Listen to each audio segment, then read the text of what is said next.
اور آپ دیکھیں کہ جب آپ قرآن پڑھتے ہیں، جب آپ قرآن سنتے ہیں، جب آپ قرآن پر عمل کرتے ہیں، جب آپ قرآن میں غور و فکر کرتے ہیں، قرآن سے کوئی بھی تعلق وہ سکون اور اطمینان کا سبب ہوتا ہے،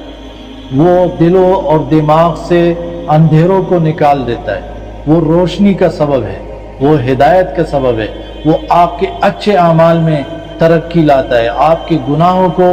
چھڑوانے میں آپ کی مدد کرتا ہے،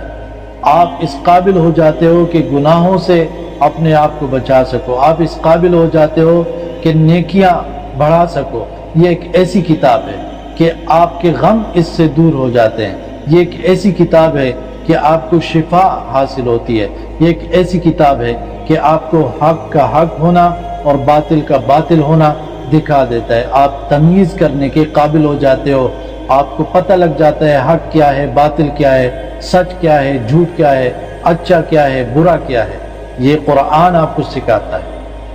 تو یہ لاریب کتاب ہے